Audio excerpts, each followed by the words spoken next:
Ya, kita buka sekarang Ustadz. Ya. Bismillahirrahmanirrahim. Assalamualaikum warahmatullahi wabarakatuh. Alhamdulillah wassalatu wassalamu ala rasulillah wa ala alihi wa ashabihi wa mawalah wa la haula wa la quwata illa billah amma ba'd. Alhamdulillah wa syukurillah pada hari ini kita diberikan kembali kesempatan dan diberikan izin oleh Allah kembali untuk melaksanakan kajian online via Zoom bersama Ustadz Abu Ihsan Al-Atsari MA Hafizahullah Ta'ala dengan tema bedah buku mencetak generasi Rabbani yang hari ini merupakan hari ketiga Alhamdulillah. Dan sepertinya peserta juga masih sangat antusias untuk mengikuti kajian ini. Untuk info bagi peserta yang baru bergabung hari ini, nantinya kajian ini akan diadakan selama seminggu ke depan hingga hari Sabtu minggu ini. Jadi silahkan teman-teman untuk tetap mengikuti setiap harinya di jam yang sama dan di link Zoom yang sama. Bagi peserta yang mungkin masih belum tergabung ke grup Parenting Sunnah, bisa segera bergabung karena nantinya pertanyaan yang dijawab dan dipilih hanya yang melalui admin grup Parenting Sunnah saja. Untuk teman-teman juga yang belum memiliki bukunya, bisa mengorder atau memilikinya dengan cara menghubungi admin grup Parenting Sunnah. Kembali saya akan bacakan tata tertib dan juga adab-adab yang harus dipatuhi selama kajian ini berlangsung. Yang pertama, silahkan teman-teman untuk tetap menjaga adab dengan sesama penuntut ilmu. Yang kedua, silahkan siapkan kertas dan juga penanya untuk mencatat materi yang akan disampaikan oleh Ustadz Abu Ihsan Hafizahullah Ta'ala. Yang ketiga, dihimbau untuk seluruh peserta tetap mematikan mic dan juga kameranya agar situasi dan kondisi tetap kondusif selama berlangsungnya kajian pada hari ini. Yang keempat, pertanyaan-pertanyaan bisa disampaikan ke admin grup Parenting Sunnah dan nantinya admin grup akan menyampaikan pertanyaannya kepada kami dan akan kami pilih dan bacakan pada sesi tanya jawab nanti. Seperti itu, baik kita bisa mulai kajiannya pada hari ini, waktu dan tempat kami persilahkan Ustaz Tafadhol Maskuro. Ya. Assalamualaikum warahmatullahi wabarakatuh. Alhamdulillah, nahmaduhu wa nasta'inuhu wa nastaghfiruh wa na'udzu billahi min shururi anfusina wa sayyiati a'malina may yahdihillahu fala mudhillalah wa may yudlil fala hadiyalah. Asyhadu an la ilaha illallah wahdahu la syarikalah wa asyhadu anna Muhammadan abduhu wa rasuluh. Ya ayyuhalladzina amanu ittaqullaha haqqa tuqatih wa la tamutunna illa wa antum muslimun. Amma ba'du. Fa inna ahsanal kalami kalamullah wa khairal huda huda Rasulillah sallallahu alaihi wasallam wa syarrul umur muhdatsatuha wa kullu muhdatsatin bid'ah wa kullu bid'atin dhalalah wa kullu dhalalatin finnar. Para jemaah sekalian, kaum muslimin dan muslimat, ikhwan dan akhwat, aba wal ummahat, rahimani wa rahimakumullah. Ini adalah hari ketiga kita membahas tema berkaitan dengan pendidikan anak ya. Kita masih bersama buku Mencetak Generasi Rabbani. Pada kesempatan pagi menjelang siang ini kita akan lanjutkan poin-poin yang ada di dalam buku ini. Ya, kita akan bahas pertama adalah sebelumnya kita sudah menjelaskan tentang pendidikan pralahir, kemudian memberikan awal yang baik bagi anak ya dengan melaksanakan sunnah-sunnah Nabi yang berkaitan dengan bayi, kemudian menjaga mereka dari kecil dari gangguan-gangguan alam gaib ya, karena kita berada di sini di antara dua alam, ada alam nyata, ada alam gaib. Ya, kita perlu mintakan perlindungan kepada Allah untuk anak-anak kita. Nah, kemudian kita juga sudah membahas tentang ya sebelum kita memulai ya tugas kita sebagai seorang pendidik, kita harus tahu ya beberapa karakter yang harus dimiliki oleh seorang pendidik ya. Nah, kemudian kita lanjutkan ya, ini poin yang kita bahas pagi ini ya, dan poin-poin yang lainnya, yaitu rumah adalah sekolah pertama bagi anak. Pendidikan itu harus dimulai dari rumah. Karena rumah itu memiliki peran yang sangat penting dalam pendidikan. Bahwa bisa dikatakan bahwa segala sesuatu itu bermula dari rumah. Jika pendidikan dari rumah tidak berjalan atau di dalam rumah tidak berjalan atau lemah, maka anak akan jatuh dalam pendidikan yang tidak jelas atau ya kita katakan buruk di luar rumah. Dia tidak akan dapat pendidikan yang baik di luar jika dia tidak mendapatkan pendidikan dari dalam, ya. Maka sangat besar pengaruh pendidikan di dalam rumah ini, ya. Rumah harus bisa menjadi tempat untuk mensterilisasi segala racun-racun, ya, yang dibawa oleh anak dari luar rumah. Ya, kita tahu bahwa kadang-kadang orang tua itu pusing ya ketika anaknya pulang ke rumah membawa berbagai macam apa namanya kamus-kamus baru, ya istilah-istilah baru atau sikap-sikap yang baru kan begitu ya, yang tidak dikenali sebelumnya. Nah ini tentunya ya dia terkontaminasi dengan faktor lingkungan di luar. Maka rumah harus bisa berfungsi sebagai tempat untuk mensterilisasi ya, memurnikan kembali ya racun-racun ataupun menawar racun-racun yang mereka dapatkan dari luar rumah. Maka ayah bunda sekalian jangan meremehkan pendidikan dari dalam rumah atau pendidikan di rumah. Ya, bahwa bisa kita katakan pendidikan di rumah itu adalah pilar pendidikan di luar. Biasanya anak-anak yang berprestasi di luar, mereka mendapatkan pendidikan lebih dulu di rumah. Mereka sudah dipersiapkan dari rumah. Namun, ya, jika pendidikan dari rumah tidak berjalan atau di dalam rumah tidak berjalan, ya ini pasti ya mereka susah untuk berprestasi di luar. Ya, nah bisa kita lihatlah anak-anak yang istilahnya broken home ya. Ya, kita katakan bagaimana anak-anak yang broken home, ya jatuh dalam pergaulan yang salah, ya akhirnya rusak karena memang ya rumah tidak ada tempat berlindung bagi mereka di rumah. Nah demikian. Jadi kadang-kadang karena kesibukan ayah dan ibu, ya ayah sibuk bekerja di kantor, ibu juga sibuk berkarir di luar rumah, akhirnya anak dititip sama babysitter. Nah ini tentunya kan anak itu tumbuh di atas perilaku yang ditanamkan oleh babysitter itu, atau pembantu itu, atau apapun namanya ya. Nah jadi ini sangat buruk sebenarnya. Orang tua ya harus memperhatikan ya pendidikan di dalam rumah ini.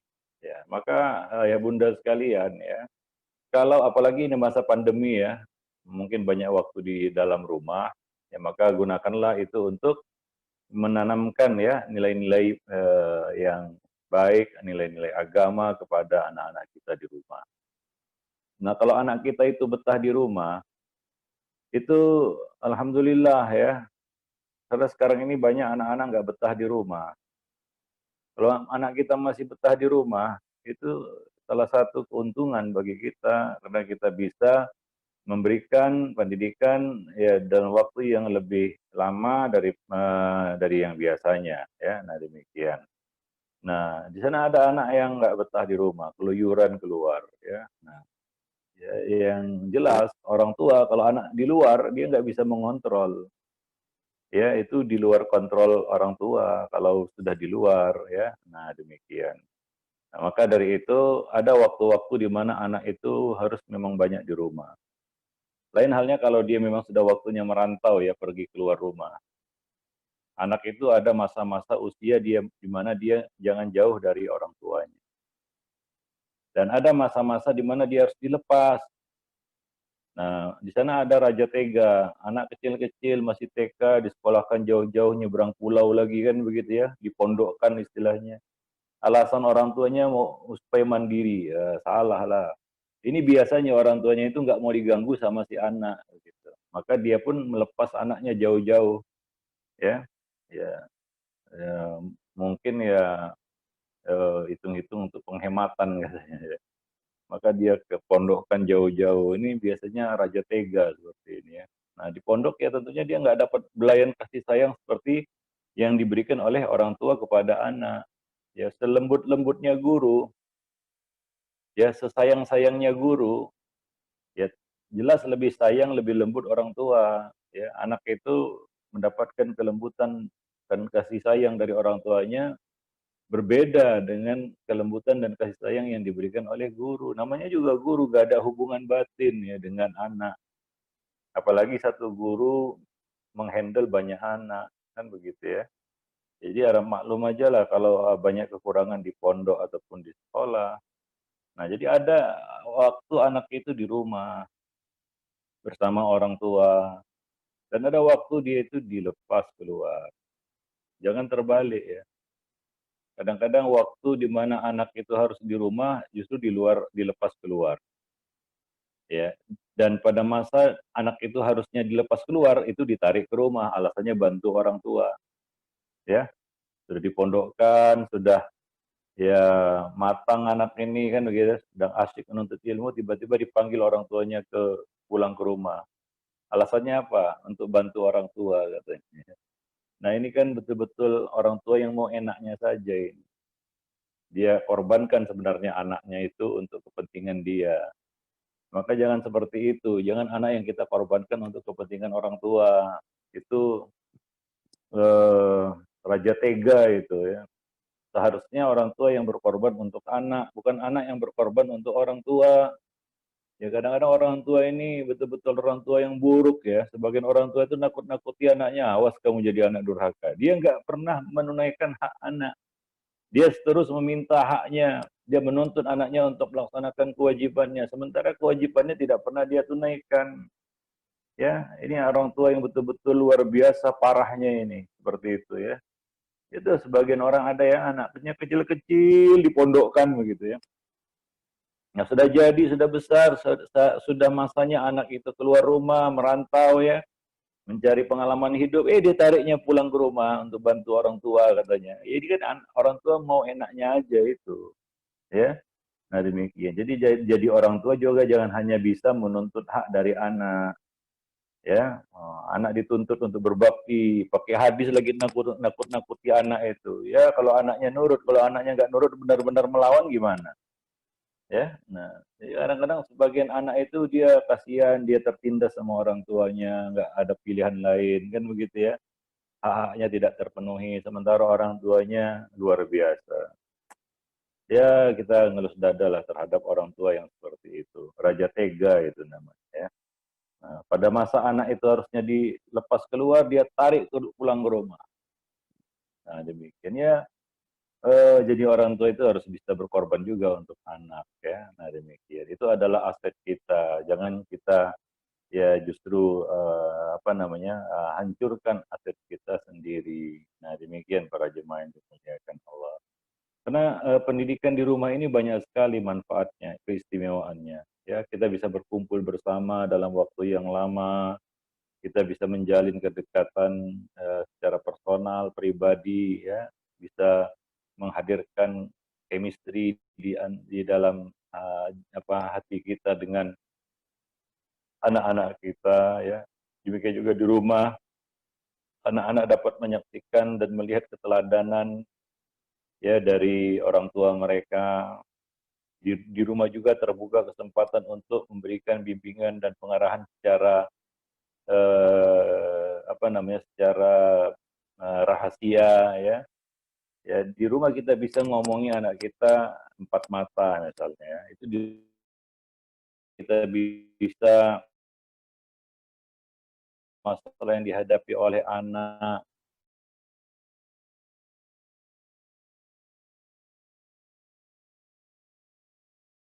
sering saya sampaikan ya bahwa rumah kita itu jangan jadi tempat hiburan ya, penuh dengan alat-alat hiburan, alat-alat pendidikan nggak ada karena kita perlu alat pendidikan. Nah itu kan salah sebenarnya. Rumah kan sekolah juga, bahkan sekolah pertama. Maka yang harus lengkap di rumah kita itu para ayah dan bunda sekalian adalah alat-alat pendidikan. Ya kadang-kadang sebagian orang tua itu semangatnya melengkapi ya, rumah mereka dengan alat-alat hiburan, alat-alat entertainment, lengkap semuanya, bahkan ada bioskop mininya lagi kan begitu, saking lengkapnya, apapun ada kan begitu ya, dari alat-alat hiburan, dari mainan ini itu, ya kolam renang yang jadi sarang nyamuk tadi kan begitu ya, lengkap lah pokoknya untuk sarana hiburan. Ya tapi untuk alat pendidikan nggak ada, ya tidak ada perpustakaan, ya tidak ada perpustakaan. Yang ada coba lihat lemari-lemari kaca isinya adalah kristal-kristal yang mahal kan begitu ya. Ada akuarium isinya ikan-ikan hias yang berenang ke kanan ke kiri, ke kanan ke kiri ya gitu aja berenangnya kan gitu ya. Nah, ada lagi yang melengkapinya dengan tanaman-tanaman hias ya dalam ruangan itu kan nggak bagus sebenarnya, dalam ruangan tanaman itu kan di luar di halaman kan begitu ya. Nah ada lagi yang melengkapinya dengan guci-guci besar ya, setinggi manusia berdiri kan begitu ya, ujung-ujungnya jadi sarang nyamuk juga kan begitu ya. Nah macam-macam ya, kita kata ada yang TV-nya segede gaban kan gitu ya, segede dinding kan gitu ya. Luar biasa kalau alat-alat hiburan kan begitu ya. Nah, ini itulah mahal-mahal lah, nggak bukan murah itu. Ya nggak pelit dia kalau untuk beli sarana-sarana seperti itu, nggak pelit. Berapapun dikeluarkan, ya pakai gesek pun rela kan begitu ya. Untuk beli alat-alat hiburan itu, para jemaah yang dimuliakan Allah, ya kredit pun mau kan gitu ya. Yang penting ada alat hiburan itu. Ya kadang-kadang berlomba-lomba dengan tetangganya atau dengan temannya, wah saya beli ini, ya, dia beli ini, saya pun beli itu. Ya, nah demikian. Nah itu yang ya bangun rumah itu ya konsep kita kan konsep wah macem-macem lah wah lihat aja orang yang banyak duit itu rumahnya gimana coba ya Allah kasih kelapangan rezeki bagi mereka itu ya tapi kadang-kadang kita geleng-geleng aja bagaimana mereka menghabiskan uang ya sayang sebenarnya kita cuma bisa berandai-andai kalau saya kaya seperti si Fulan itu ya nggak saya buatlah seperti si Fulan itu gitu ya nah, macam-macam wah belum lagi alat-alat perhiasan semua itu, perhiasan dunia jadi sampah semua. Jadi sampah, ya. Tidak fungsional sama sekali. Bahkan sebagian barang yang dibeli, yang kita beli untuk isi rumah kita itu jadi penyesalan. Ya, beli TV segede gaban, segede dinding itu, ujung-ujungnya marah-marah sama anak karena kerjanya nonton TV, kan begitu ya. Macam-macam lah.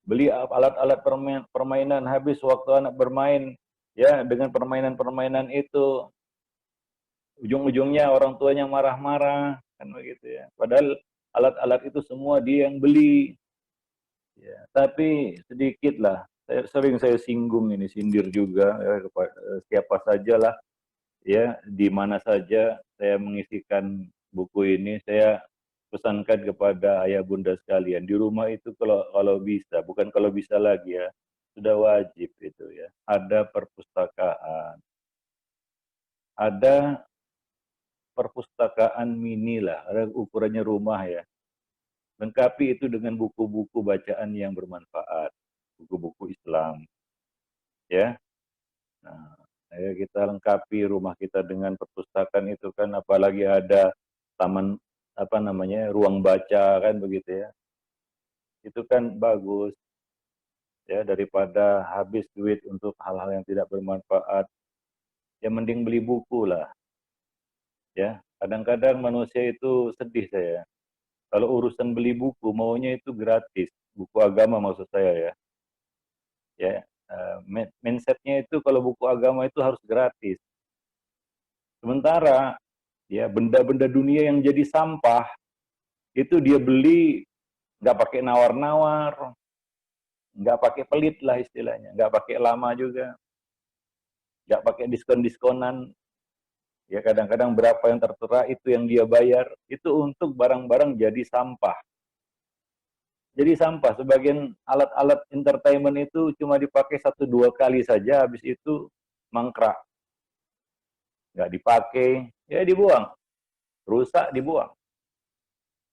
Ya, itu belinya nggak murah itu, saya tahu, nggak murah itu, mahal, jutaan, ada yang belasan juta, bahkan ada yang puluhan juta.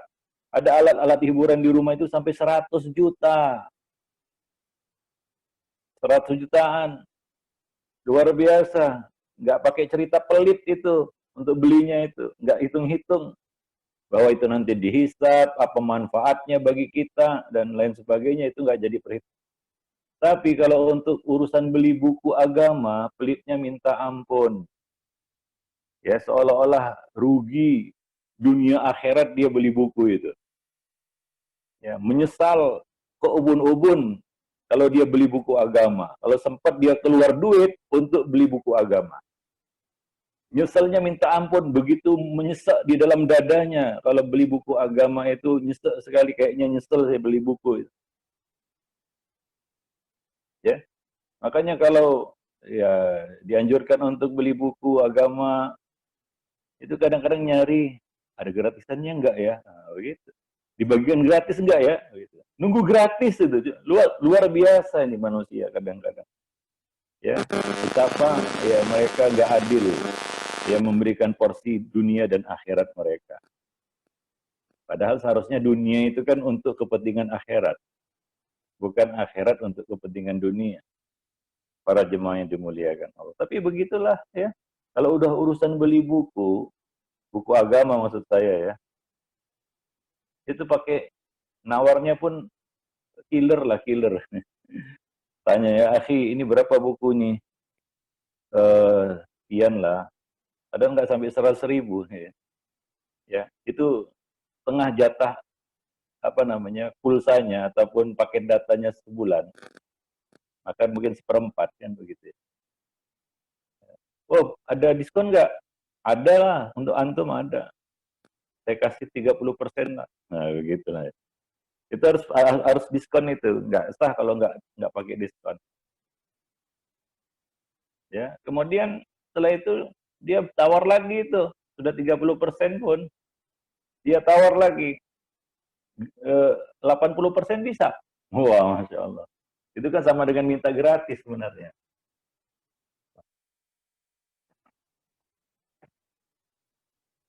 Itu kan sama minta gratis itu. Ya, 80% bisa katanya. 80% itu sama dengan minta gratis, ya. Nah, demikian. Itu kalau urusan beli buku, ya luar biasa pelitnya, muncul pelitnya istilahnya begitulah ya. Muncul pelitnya kalau urusan beli buku. Tapi kalau untuk beli barang-barang dunia itu, ya rela aja dia. Cobalah masuk supermarket lah. Pas mau bayar ada tanya diskon sama mbaknya. Mbak, ada diskon nggak? Nggak ada. Berapa persen? Nggak ada. Berapa yang tertera itu yang dia bayar itu. Kadang-kadang kembaliannya dikasih permen pun dia rela gitu.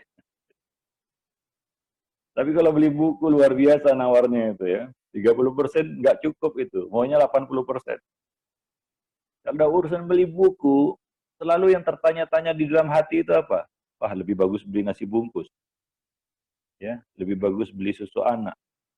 Lebih bagus beli ini, beli itu, beli makanan. Kenyang. Ya, beli buku apa kenyangnya? Nyemak-nyemaki rumah aja. Wah, begitu pula dalam hatinya itu. Ya, itu kalau urusan beli buku. Tapi kalau ngisi pulsa, dia nggak pernah banding-bandingkannya ya. Lebih bagus beli nasi bungkus daripada isi pulsa. Nggak kenyang. Ya. Kalau untuk beli-beli yang lainnya nggak pernah dia banding-bandingkan itu dengan susu anak, nasi bungkus, ya nasi kotak atau apapun itu. Atau dengan beras, lebih bagus beli beras daripada beli ini itu. Enggak. Tapi kalau untuk beli buku, ya itu dibanding-bandingkannya dengan beli-beli yang lainnya itu. Karena buku agama ini kan ilmu. Ilmu itu makanan rohani. Dan rohani kita itu perlu makanan juga. Perlu diisi dengan gizi-gizi yang bermanfaat. Nah, itulah dia al-ilmu nafi' yang bisa membawa kita kepada al-amalus saleh. ya. Nah, ya kita prihatin, ya kita prihatin. Kita tinggal di Indonesia, mayoritas penduduknya adalah Muslim, ya. Tapi minat baca penduduknya itu sangat rendah, termasuk yang terendah di dunia, Indonesia. Ya minat baca penduduk. Kalah kita sama tetangga kita Malaysia atau Singapura dan lain-lain sebagainya. Ya. Nah karena memang ya kita katakan apa ya? Eh, apa entah.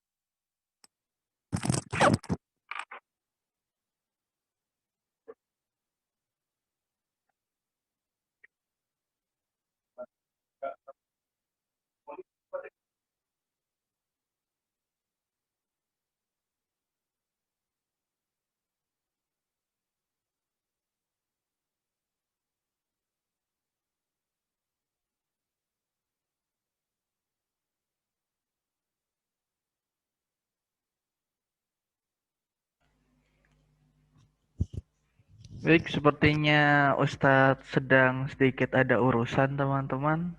Mungkin kita bisa menunggu sambil yang sudah mempunyai bukunya bisa membaca-baca bukunya lagi untuk menyimak materi-materi yang tadi disampaikan oleh Ustadz. Dan bagi yang tidak mungkin bisa bersedikit. Nah, Ustadz sudah hadir kembali. Kita simak kembali, teman-teman. Ya, kita lanjutkan. Afwan ya, ada gangguan teknis. Ya, kita lanjutkan lagi. Baik, ya. Minat baca di Indonesia ini luar biasa. Nah, kita juga harus menanamkan ya minat baca pada anak-anak kita ya di rumah. Ya buatlah perpustakaan mini kan begitu ya, diatur seperti perpustakaan yang ada di luar ya, disusun berdasarkan materinya atau bidangnya kan begitu ya, tafsir, hadis dan lain sebagainya. Itu kan indah rumah itu. Nah, demikian ya. Nah, juga ada waktu membaca bersama begitu ya. Dan anak-anak itu suka membaca, ya, gemar baca buku. Itu dari dulu ya, dari dulu.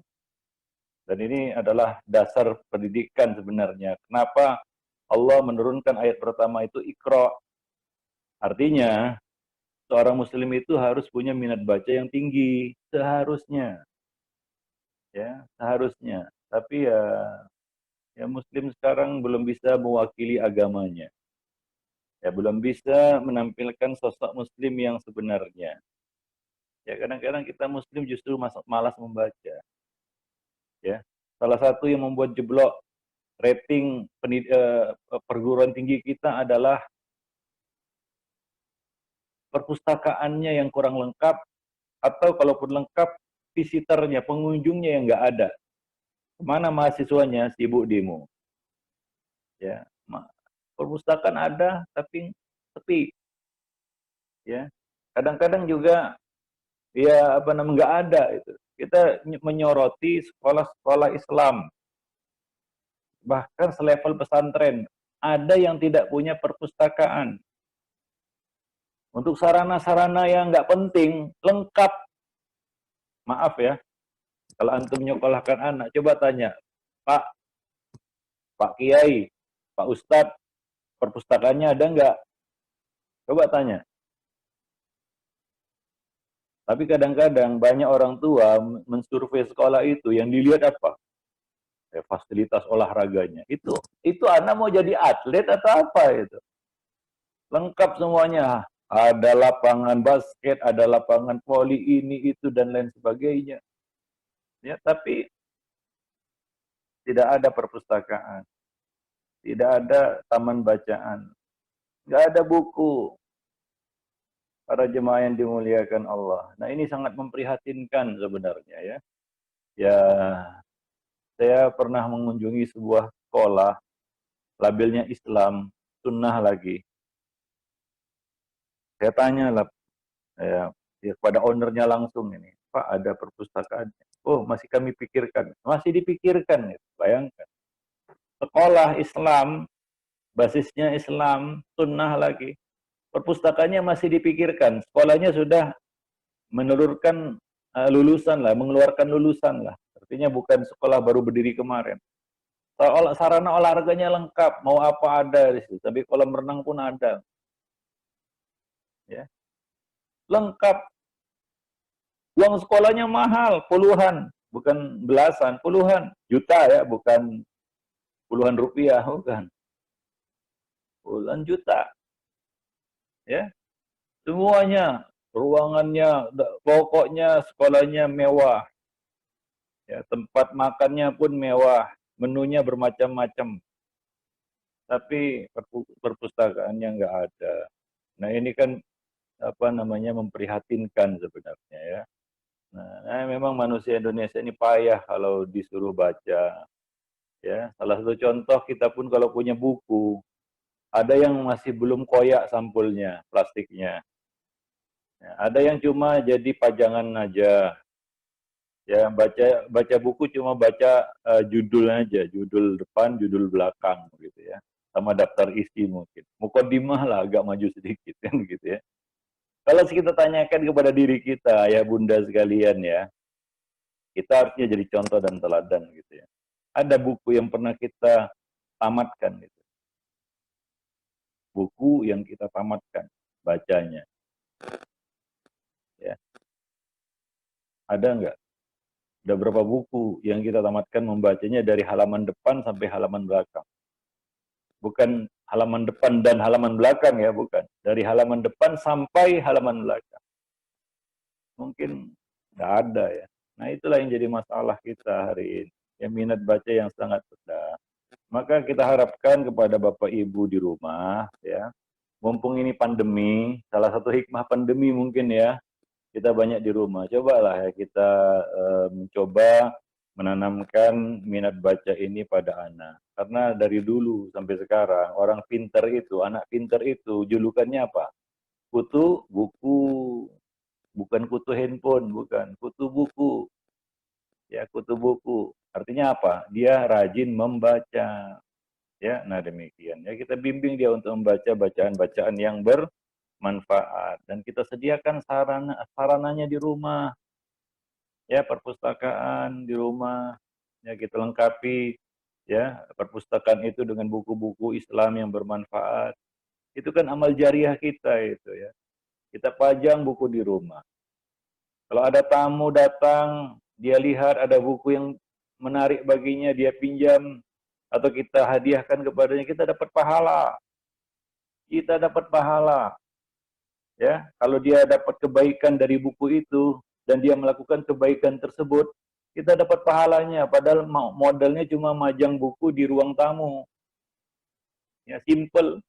Majang buku di ruang tamu, ada tamu datang duduk, dia lihat-lihat buku, dia tertarik buku-buku tertentu, dia pinjam. Ya, misalnya, wah ini buku sifat sholat Nabi ini. Kayaknya bagus ini. Ya, nah dengan buku itu dia jadi bagus sholatnya, kan begitu ya. Wah, kan kita dapat pahalanya gitu ya. Wah, dia baca-baca buku sifat sholat Nabi kan gitu ya. Wah, waduh bagus sekali nih buku. Pinjam ya bulan ya. Wah, udahlah ambil aja. Nah, besok kita beli lagi, kita taruh lagi di situ. Nah, akhirnya gimana? Oh, dia jadi bagus sholatnya. Jadi benar sholatnya. Sesuai sunnah sholatnya gara-gara buku yang dia pinjam dari kita. Nah, kita dapat pahala sepanjang dia mengerjakan sholat, itu bayangkan. Padahal kita nggak payah-payah ngomong, cuma majang buku di ruang tamu aja. Ya, nah. Dia mau bawa pulang, silakan bawa pulang. Nanti kita beli lagi, kita taruh lagi situ. Mudah-mudahan besok datang tamu lagi, dia pinjam lagi kan gitu, atau dia minta lagi. Gitu. Itu kan amal jariah, luar biasa itu, pahala terus mengalir itu. Sampai batas waktu yang hanya Allah yang tahu itu. Nah demikian ya, jadi ya sebenarnya dengan harta yang kita miliki, kita bisa mendulang pahala yang luar biasa banyak, walaupun kita sudah nggak ada di dunia. Amal-amal yang bisa menjadi wakaf bagi kita dan untuk manusia. Salah satu ilmu yang kita bagikan, yaitu dengan berbagi buku tadi. Nah demikian. Karena berbagi ilmu melalui buku lah, kita katakan saya bukan ustadz, saya nggak bisa ngomong, mungkin melalui ilmu, kita itu mendapatkan apa? Mendapatkan amal jariah yang luar biasa. Kadang-kadang kalau dipilih, mau pilih bagi sedekah misalnya ya, pilih bagi makanan atau bagi buku, pasti pilih bagi makanan banyakan. Padahal makanan ya sudah memang berpahala, cuma pahalanya tidak sebanyak, dia tidak semengalir kalau kita bersedekah buku gitu. Dia baca kan itu bermanfaat bagi dia. Karena buku makanan rohani, ilmu makanan rohani. Nasi kotak itu makanan jasmani. Namun ya kadang-kadang kita kan nggak bisa menimbang mana yang lebih besar pahalanya daripada yang lain. Wallahu a'lam bishawab. Ya, nah demikian. Nah, ini bukan curhat penjual buku, bukan ya. Jadi ini cuma untuk apa namanya menyadarkan kepada antum semua ya bagaimana kadang-kadang kita itu muncul pelitnya kalau sudah ya, berkaitan dengan ilmu ya. Pelitnya minta ampun. Kita malas berkorban. Tapi untuk ilmu dunia kita korbankan harta benda, jiwa, raga, waktu dan lain sebagainya apapun kita korbankan untuk ilmu dunia. Tapi untuk ilmu akhirat, ilmu agama kita super pelit. Bahkan hitung-hitungnya terlalu ketat gitu ya. Nggak mau rugi sedikit pun kalau untuk ilmu agama itu. Ya berat kali ya.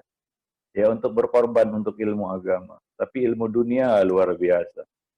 25 tahun, seperempat abad hidupnya untuk menuntut ilmu dunia.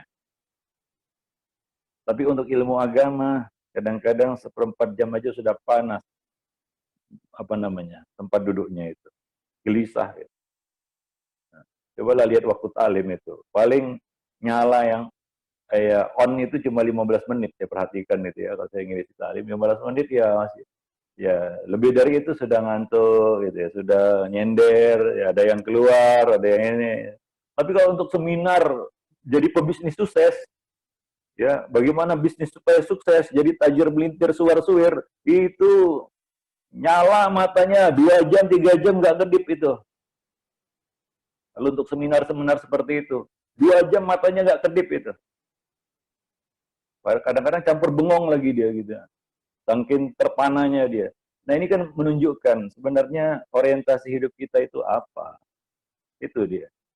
Yang kita cari dalam hidup ini apa, itu nampak dari situ sebenarnya. Kadang-kadang saya gimana ya, ya kita menyampaikan tentang ilmu agama, tentang hal-hal yang wajib kita ketahui di dalam agama kita. Ya, kita taklim di masjid atau di ruangan kah itu, di masjid kah itu. Kita lihat apa namanya, orang-orang yang hadir itu ya paling bertahan 15 menit. Setelah itu udah ngayun kemana kemari dia, sana kemari dia, udah nggak fokus lagi. Ya, nah demikian. Mudah aja. Saya menguji sejauh mana konsentrasi hadirin itu untuk fokus kepada ilmu yang disampaikan itu mudah. Lihat aja pas tanya jawab, pertanyaannya berkaitan dengan apa yang disampaikan atau tidak. Kalau tidak, berarti dia memang waktu talim tak kemana-mana itu. Dia nggak fokus kepada apa yang disampaikan.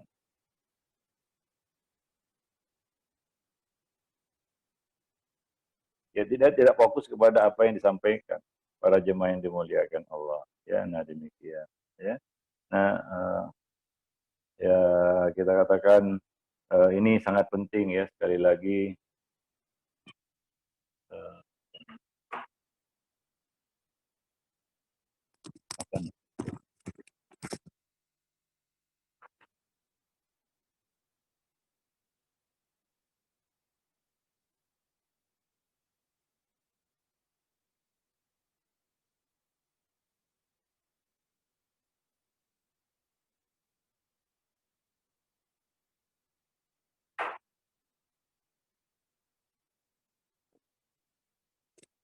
Ya, ya, afwan, kucing saya ganggu ini. Ya, jadi ya begitu ya para jemaah yang dimuliakan Allah. Intinya ya taklim kita pagi ini ya yaitu untuk menyadarkan kita semua ya pentingnya pendidikan di dalam rumah. Ya, artinya anak itu harus sekolah dari rumah. Di rumah. Ya, dimulai dari rumah. Pendidikan itu dimulai dari rumah. Rumah harus berisi konten-konten pendidikan. Ya, ibu dan ayah harus bisa jadi guru di rumah. Apalagi sekarang masa-masa pandemi, ya. Nah, kita kenal ada satu bentuk apa namanya sekolah namanya homeschooling ya. Nah, itu kan ya memang apa namanya anak itu belajar di rumah kan begitu ya. Nah, dan eh, sukses tidaknya anak itu di luar itu tergantung dengan apa yang dipersiapkan oleh orang tua di rumah. Maka jadikanlah rumah itu sebagai taman pendidikan, sekolah ya, lengkapi dia dengan alat-alat pendidikan. Nah, dan harus menciptakan suasana ilmiah di rumah. Tahu nggak para jemaah sekalian, ayah bunda sekalian, para ulama itu ya dahulu ulama-ulama salaf itu mereka ya berangkat dari rumah, ya mereka merantau menimba ilmu dari banyak guru ya, ada yang ratusan ribuan gurunya, itu mereka belajar berawal dari rumah, dari orang tua mereka. Ya, mereka telah dipersiapkan di rumah hingga mereka bisa sukses di luar sebagai seorang ulama.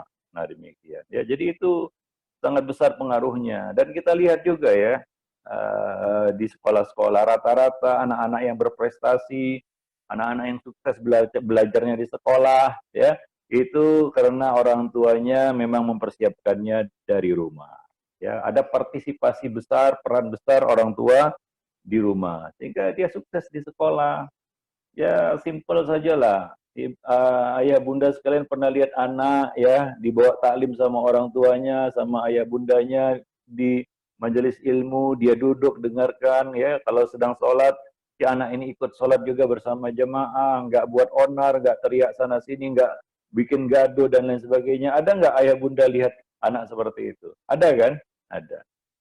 Apa artinya? Artinya orang tuanya telah mempersiapkan anak ini di rumah, sehingga memang seperti itu. Ya, sehingga seperti itu.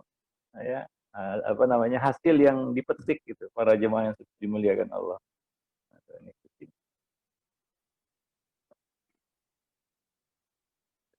Ya, ya. Jadi seperti itu ya. Ya, itu karena memang orang tuanya mempersiapkan anak itu di rumahnya ya. Nah, demikian. Wallahu a'lam bishawab.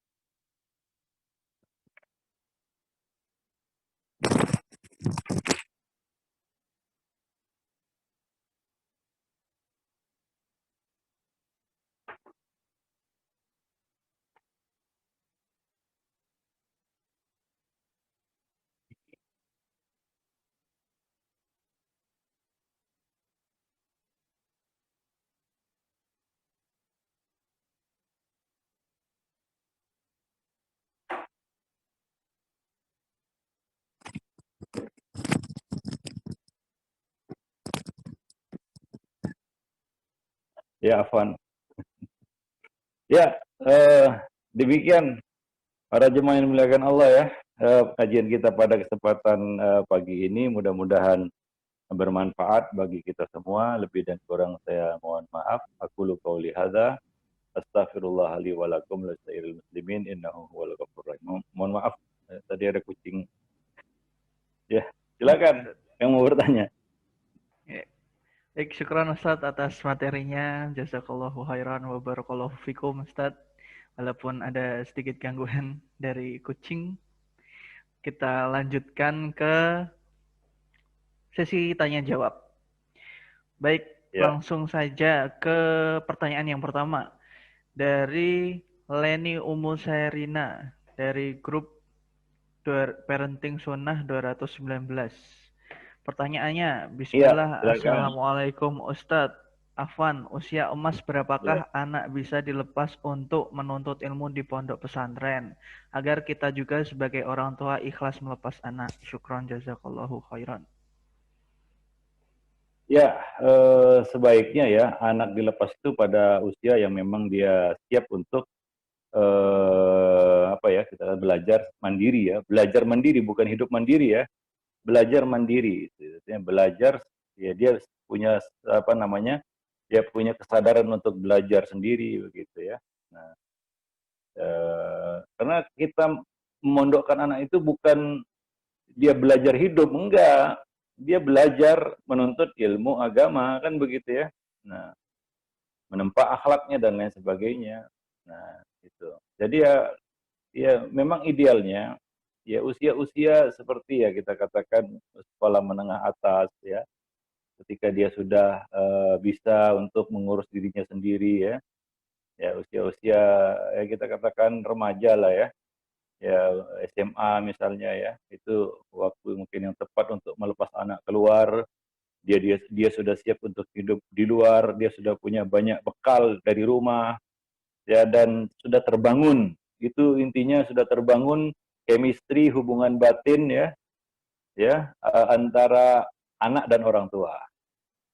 Maka kalau anak itu keluar dia punya masalah di luar, maka dia akan kembali kepada orang tua. Kalau ada masalah ya, curhatnya sama orang tua kan begitu ya.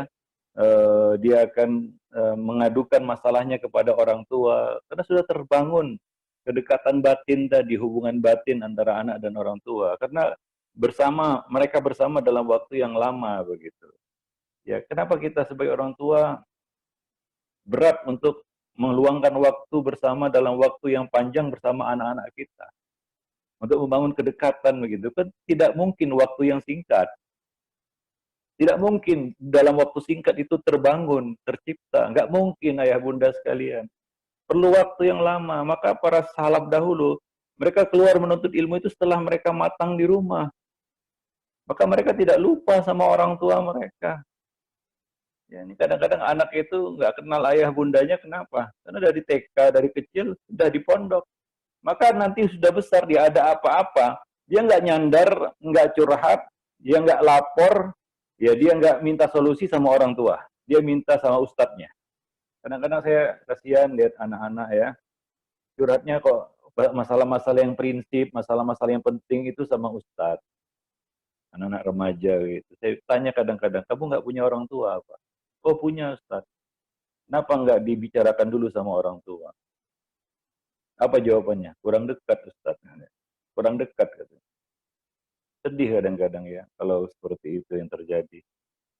Seharusnya kan anak itu ketika kita lepas keluar dan dia menghadapi masalah di luar ya, dia akan mengadu, bisa terbuka sama orang tuanya.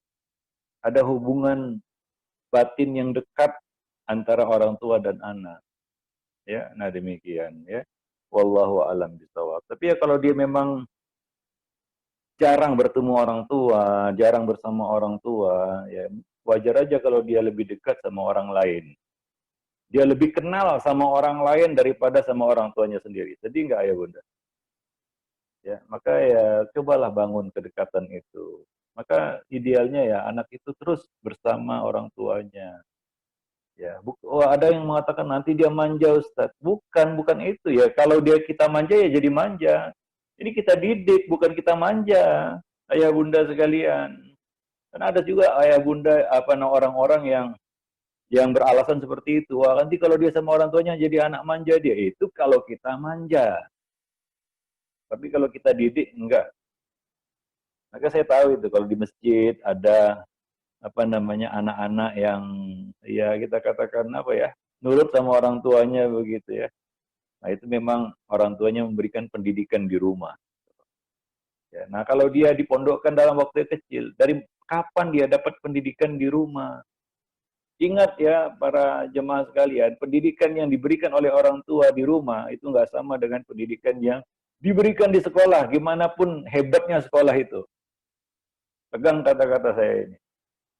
Pendidikan yang diberikan oleh orang tua kita ini di rumah sama anak-anak itu jauh lebih bermanfaat, jauh lebih hebat daripada pendidikan yang diberikan sekolah paling hebat sekalipun. Ini pengalaman saya pribadi ya.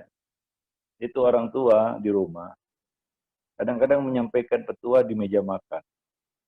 Itu pendidikan di rumah itu keunggulannya seperti itu. Sambil makan juga kita bisa memberikan pendidikan. Itu biasanya orang tua menyampaikan pesan-pesan ya, petatah petitih kata orang Padang, ya petuah-petuah, nasihat. Walaupun tahu orang tua saya bukan ustadz kan, tapi nasihat orang tua itu luar biasa. ya, dia bicara dari hati ke hati. Itu bekal hidup namanya. Ya, itu nggak sama seperti kita belajar di sekolah 6 tahun. Ya, 2 jam, 1 jam, 2 jam kita duduk di meja makan bersama orang tua mendengarkan petuahnya. Itu mungkin lebih bermanfaat daripada 6 tahun kita duduk di bangku sekolah. Ya, apalagi memang sudah terbangun kedekatan antara anak dan orang tua. Para ayah bunda sekalian ya, nah demikian. Tapi ya kadang-kadang hari ini meja makan itu cuma formalitas belaka. Ada meja, ada kursinya ada 8, ada 6, ada 8 kan gitu ya. Tapi nggak pernah terpakai itu, ya nggak pernah terpakai. Ada makanan masing-masing bawa makanan, ada yang duduk di sana, nggak ada ngumpul. Kalaupun ngumpul, masing-masing lihat handphonenya.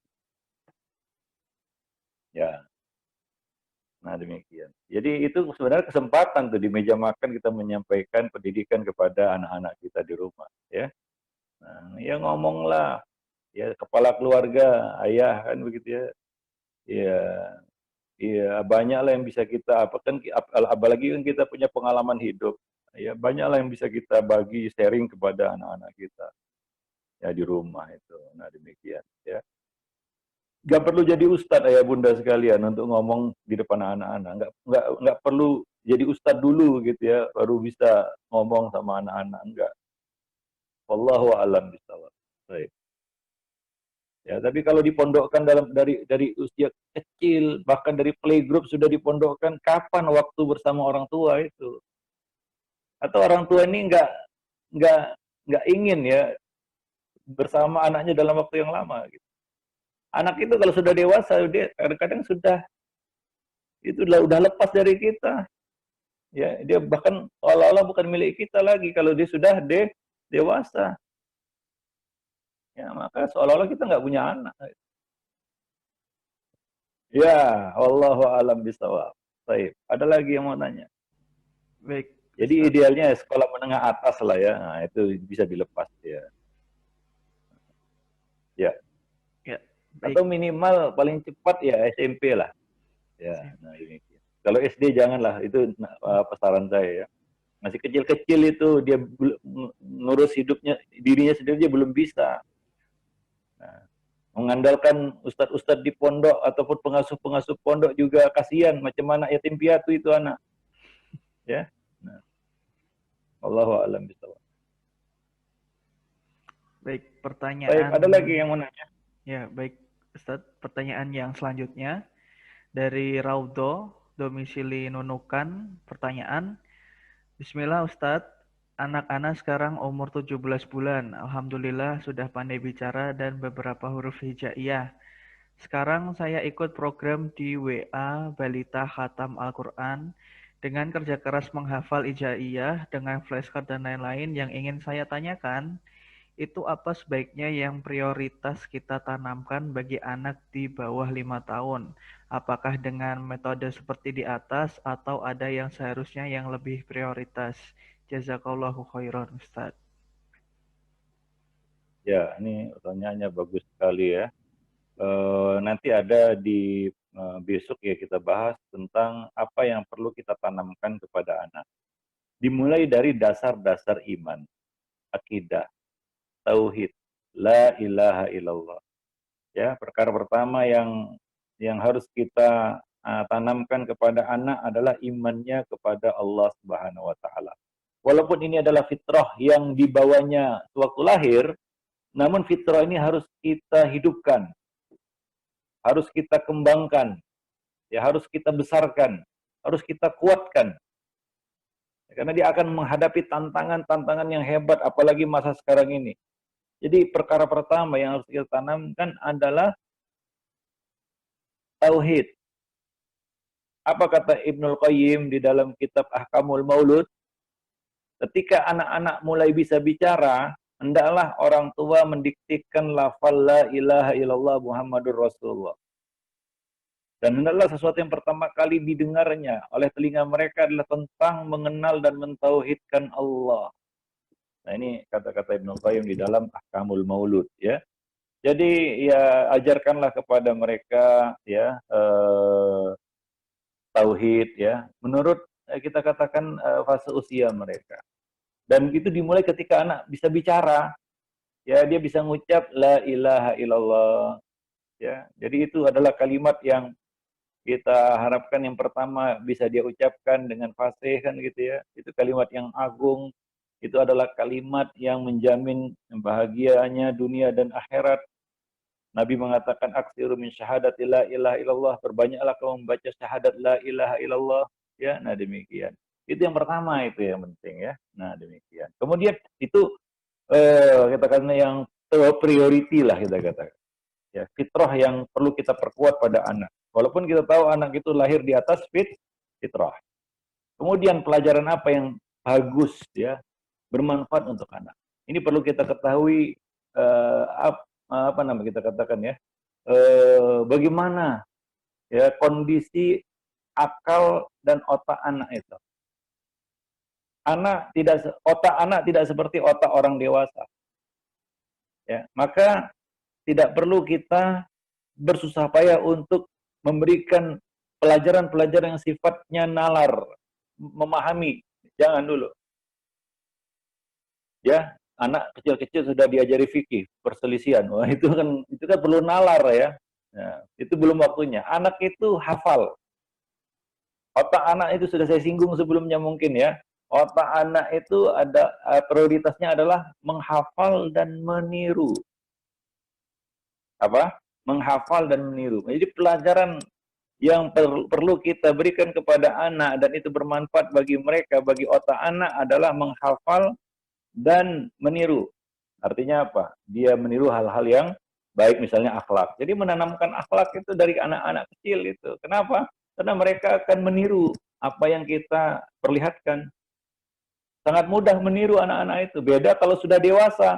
Mau meniru, dia bernalar dulu. Ini apa ini? Kan begitu ya. Kalau anak-anak nggak pakai mikir ya. Apa yang dia lihat, dia tiru aja gitu. Dia nggak pakai pikir-pikir lagi. Beda dengan orang dewasa, untuk meniru sesuatu, dia pikir dulu. Ini apa ini ya? Gitu ya. Ini otak orang dewasa ya. Otak anak-anak dia nggak pakai mikir lagi. Yang penting apa yang kita perlihatkan, apa yang kita pertontonkan, apa yang kita persaksikan kepadanya, itulah yang akan dia tiru.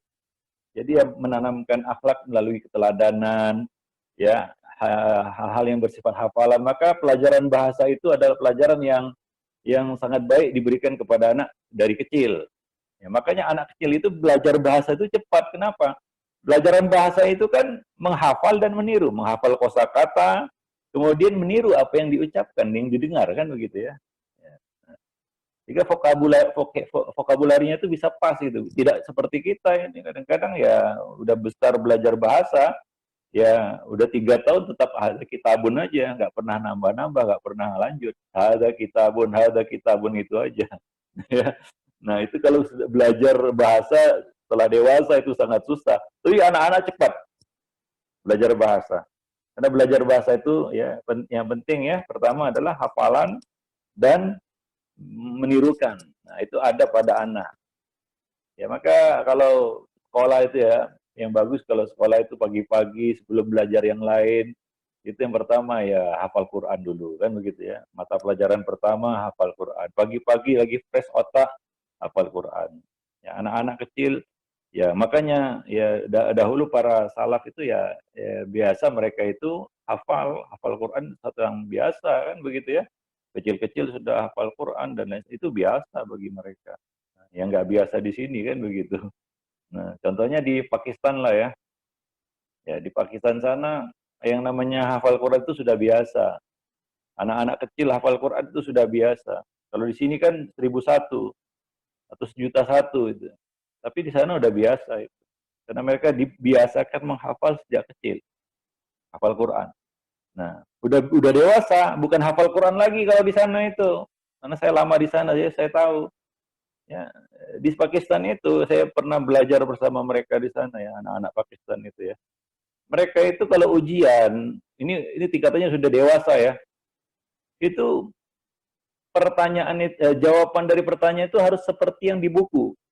Artinya mereka harus hafal buku pelajaran itu. Bayangkan itu. Kalau jawabannya tidak persis seperti di buku, salah. Padahal maksudnya benar, tapi salah. Kenapa? Nggak persis, nggak seperti di buku. Karena harus dihafal itu, dihafal pelajaran itu. Buku pelajaran dihafal, bayangkan, udah biasa. Karena yang namanya hafal Quran, sejak kecil-kecil mereka sudah hafal Quran. Menghafal itu suatu yang biasa. Karena itu adalah suatu yang dibiasakan sejak kecil. Nah, kita manusia Indonesia itu yang nggak dibiasakan. Jadi kita nggak bisa seperti mereka. Waktu ujian ya kita minta dispensasi, ya, supaya jawabannya itu dengan pemahaman, bukan dengan hafalan gitu ya. Malu juga kita, karena kita nggak biasa menghafal. Ya, boro-boro apa namanya, buku pelajaran, Quran aja susah kita hafal kan begitu ya. Apalagi buku pelajaran dihafal itu. Itu baru saya lihat di sana itu. Ya, murid-murid itu menghafal buku pelajarannya.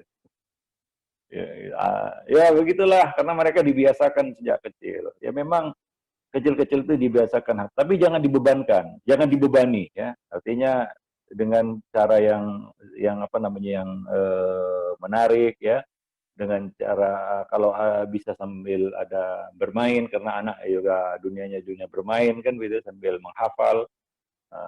Dan yang paling penting kalau hafalan itu sebenarnya bukan apa ya. Kalau di Pakistan ada sistem apa namanya, Sultaniyah atau apa saya lupa namanya ya. Itu memang dipakai di Pakistan ratusan tahun gitu ya. Metode menghafal Quran. 2 tahun hafal Quran itu. Jadi mereka itu mengandalkan sama'i.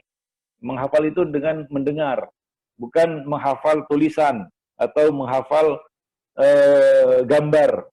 Ya, kita kadang-kadang kan masih menghafal gambar. Ya, kita menghafal Quran kan kita lihat Qurannya begitu ya. Padahal metode menghafal yang terbaik itu adalah metode sama'i, mendengar. Guru membaca, murid mengulangi. Nah, Nabi menghafal apa namanya? Menanamkan Quran pada diri beliau itu dengan mendengarkan sama'i. Nah, itu yang paling bermanfaat untuk hafal Quran ya, untuk menghafal sesuatu dengan mendengar. Ya wallahu alam bishawab. Baik ya. Nah, ya, ada lagi? Ada Ustaz. Ya, Sebentar. silakan. Baik, pertanyaan selanjutnya dari Yanisa Afriza dari Jakarta. Bismillah, Assalamualaikum Ustadz. Anak akhwat, anak pertama dan punya satu adik laki-laki saat ini berumur 2 tahun. Dan Ana saat ini kelas Ya. 12 SMA. Setelah lulus sekolah nanti, Ana mau melanjutkan sekolah ke pondok pesantren. Tapi Ana khawatir dengan pendidikan adik Ana, karena orang tua Ana belum mengenal sunnah. Apa yang sebaiknya Ana lakukan Ustadz? Jazakallahu khairan. Ya, eh ya memang kita mengovertake ya, mengambil alih tugas orang tua itu memang berat ya. Itu kan sebenarnya tugas orang tua, tapi karena orang tua di sini ya begitulah, harap maklum kan begitu ya. Sehingga kita jadi tumpuan keluarga, itu memang berat ya. Ya memang ya di sini ya, apa namanya ya, kita timbang lah ya. Kalau misalnya memang apa namanya, kehadiran kita atau kebersamaan kita dengan adik-adik kita itu bermanfaat, mungkin itu yang lebih bagus. Ya karena menuntut ilmu ya mungkin ada jalan yang lain atau saluran yang lain ya. Nah, jadi ya di sini kondisinya kan nggak normal ya. Seharusnya kan adik kita itu adalah tanggung jawab orang tua kita. Tapi kondisinya kan di sini nggak biasa. Ya maka kita berkorban untuk mendidik adik-adik kita, itu adalah satu hal apa namanya, amal yang bagus juga lah, yang baik ya. Mengambil alih tugas orang tua jika orang tua nggak bisa diandalkan gitu. Wallahu alam. Adapun niat masuk pondok, mungkin ya, mungkin ada saluran ilmu yang lain yang bisa kita tempuh selain masuk pondok tadi. Ya artinya apa? Kalau kita bisa belajar juga dengan membimbing adik-adik kita, itu kan ada dua kebaikan sekaligus. Ya, kalau kita memaksakan diri masuk pondok dalam kondisi seperti ini ya, ya satu terbengkalai, kita dapat tapi yang lain hilang, dilepas dari tangan. Maka di sini ya terus terang saja ya, kita pilih yang terbaik untuk diri kita dan untuk keluarga kita ya, untuk adik-adik kita di sini kan begitu ya. Nah demikian. Wallahu a'lam bishawab. Baik, pertanyaan selanjutnya dari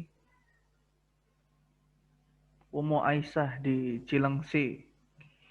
Pertanyaannya, apa boleh kita memarahi anak dengan sebutkan nama Allah? Contohnya, jangan lakukan itu, nanti Allah marah atau Allah tidak suka dengan itu. Jazakallah khair, Ustaz. Ya, oh itu maksudnya. Saya pikir apa tadi ya? Ya itu bagus, itu input yang positif ya, supaya dia tahu bahwa Allah tidak suka perbuatan itu ya. Nah, ya dan juga untuk mengingatkannya dengan nama Allah ya, artinya supaya dia apa ya, tahu dia punya Rob yang menghukumnya ataupun akan membalasnya jika dia melakukan hal yang salah, yang buruk. Nah demikian. Wallahu a'lam bishawab. Namun juga disertai dengan masukan ya. Seperti Nabi pernah mendengar, pernah mendapati Al Hasan makan kurma zakat, kemudian Nabi menghampirinya dan mengatakan bahwa kita keluarga Muhammad tidak halal memakan harta zakat. Jadi perlu input yang positif anak itu. Ya kita omongi, ya jangan melarang saja, tapi marah saja, tapi tanpa input yang positif. Ya maka perlu anak itu diberi input yang positif. Ya, input di sini maksudnya ilmu yang kita sampaikan kepadanya. Kenapa dia tidak boleh melakukan itu, gitu ya? Alasannya kita sebutkan. Ya, nah demikian. Wallahu a'lam bishawab. Nah, jadi ya anak itu bisa mengingat dia dan dia bisa mengerti apa yang kita sampaikan. Nah, walaupun ya tentunya dengan keterbatasan akal mereka, mungkin nalar mereka masih lambat ya, masih ya kita katakan masih lemah, namun dia mengerti apa yang kita sampaikan. Ya, misalnya anak ya sebagian anak misalnya mengotori dinding masjid. Ya. Nah, ada sebagian orang tua yang melarang saja. Ada yang membiarkan, ini parah ini. Ada yang cuma melarang saja.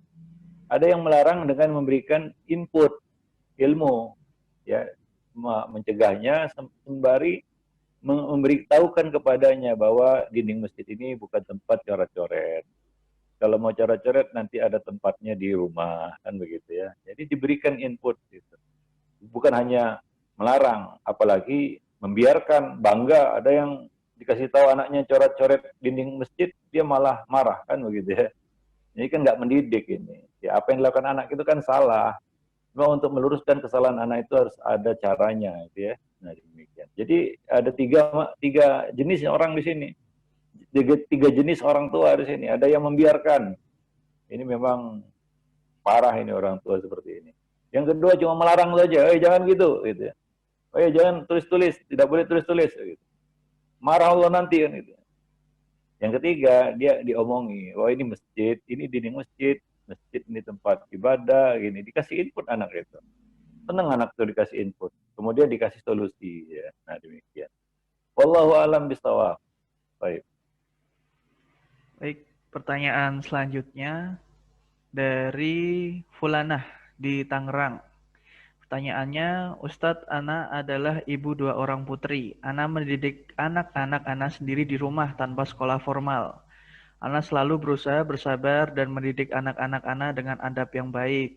Tapi di sisi lain, suami saya saat melarang sesuatu tidak bisa dengan nada lembut. Selalu dengan emosi dan Ana cuma bisa menasihati anak-anak untuk bersabar kepada ayahnya. Tapi selalu seperti itu. Nah, bagaimana solusinya Ustadz? Jazakallahu khairan. Ya ini yang buat kita pusing ini. Anak yang harus sabar menghadapi orang tua.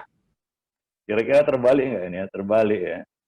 Harusnya orang tua sabar menghadapi anak itu. Kenapa? Karena otak orang tua itu lebih sempurna, jauh lebih sempurna, bahkan boleh dikatakan paripurna daripada otak anak yang masih serba kekurangan tadi.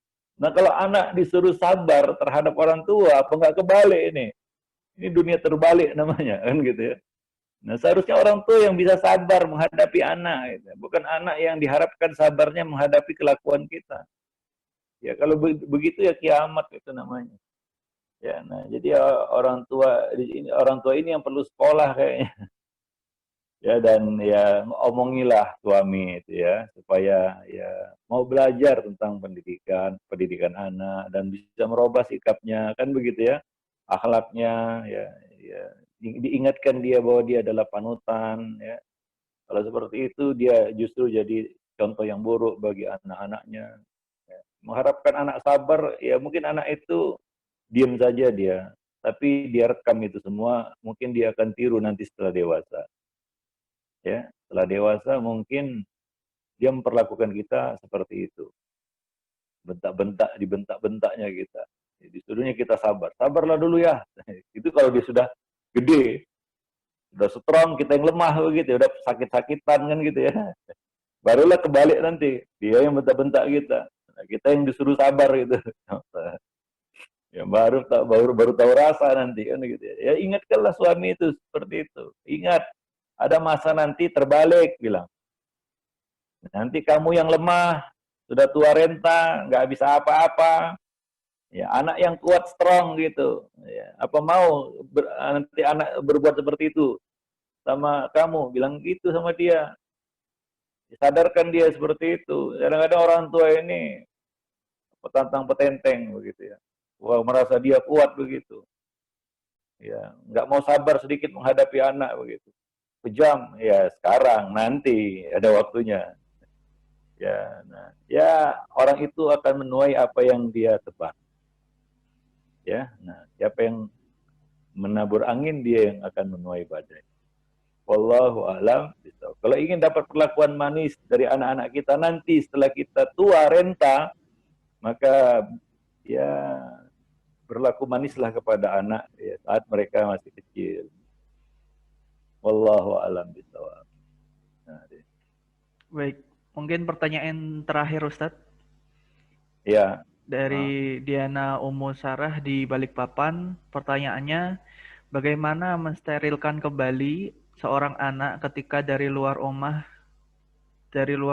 dengan usia 3 tahun? Karena usia 3 tahun ini anak-anak masih peniru yang sangat baik. Terkadang datang ke Ya. rumah dengan membawa kata-kata atau sikap yang tidak tepat dari luar. Syukron jazakallah khairan Ustaz. Ya, ada dua hal yang harus kita lakukan. Yang pertama adalah kita tahu sumber apinya ini. Dari mana ini anak dapat ini. Dan untuk kemudiannya itu jadi pelajaran bagi kita, jangan jatuh dalam lubang yang sama dua kali. Ya, anak kita dapat kosakata aneh-aneh dari orang itu, besok-besoknya kita lepas sama orang itu juga ya, sama aja itu. Kita harus ambil pelajaran di situ, gitu ya. Yang kedua, ya kita harus berusaha untuk menghapus ya kita katakan jejak-jejak negatif ini yang dia dapatkan dari luar itu. Ya kita tanamkan sebaliknya di rumah begitu. Kita omongi kita secara khusus tentang hal itu ya. Tentang kata-kata itu ya kita kita pahamkan kita sampaikan kepadanya atau kita ganti itu dengan yang baik ya. Biasanya anak itu kan maunya ada gantinya begitu ya. Kata-kata itu diganti dengan kata-kata yang lain yang baik kan begitu. Nah, jadi seperti itu yang harus kita lakukan. Pertama, ya putus sebabnya dulu. Ya kalau itu karena dia terpengaruh anak tetangga misalnya, mulai besok kita batasi itu. Maka kadang-kadang orang tua itu perlu memanggil anak-anak temannya itu ke rumah ya teman anak-anak kita itu ke rumah Afwan ya teman anak-anak kita itu ya kita bawa mereka ke rumah supaya kita bisa tahu ini si fulan ini ya. Kita tahu lingkungan pergaulannya, perlu juga sama siapa dia bergaul ya dengan bisa dia dapat kosakata buruk tadi, dapat kata-kata yang buruk tadi ini dari siapa ya perlu ditelusuri juga. Nah, kalau ternyata ini dari paman bibinya, nih harus dinasihati paman bibinya, kan begitu ya. Nah, kalau misalnya nggak ada titik temu dengan paman bibinya itu perlu disekat juga agar tidak banyak intensitas bertemunya dengan mereka, kan begitu. Atau kita dampingi kalau dia bertemu dengan orang ini, ya supaya mencegah hal yang sama di kemudian hari. Ya, nah kemudian ya lakukanlah proses pasteurisasi ya, mensterilkan kembali anak ini ya di rumah ya. Nah demikian. Wallahu a'lam bishawab. Ya misalnya dengan menggambarkan kepadanya bahwa apa yang dilakukannya itu buruk dan memberikan ganti ya, yaitu kata-kata yang baik kepadanya. Jangan ucapkan itu, tapi ucapkanlah ini. Nah demikian. Wallahu a'lam bishawab. Ya. Baik Ustadz, itu sudah Baik, pertanyaan yang ah, terakhir. Mungkin Ustadz bisa ya, menutup hari ini. ya mungkin di sini dulu ya, sampai di sini dulu pertemuan kita pada kesempatan pagi ini. Jadi intinya sekali lagi saya ingatkan kepada para ayah bunda tentang pentingnya pendidikan di rumah. Ya, kita mau nggak mau, suka nggak suka, kita tertuntut untuk jadi guru, ustadz, kiai di rumah kita. Ya, nah, sekolah harus bisa kita sulap menjadi taman pendidikan, jadi pesantren, jadi sekolah ya, jadi tempat belajar. Maka hadirkanlah, hidupkanlah suasana ilmiah, suasana ilmu itu di rumah. Jangan suasana hiburan saja, suasana ilmu di rumah. Ya, nah demikian. Buat majelis, ya. Makanya kadang-kadang saya melayani kajian-kajian di rumah.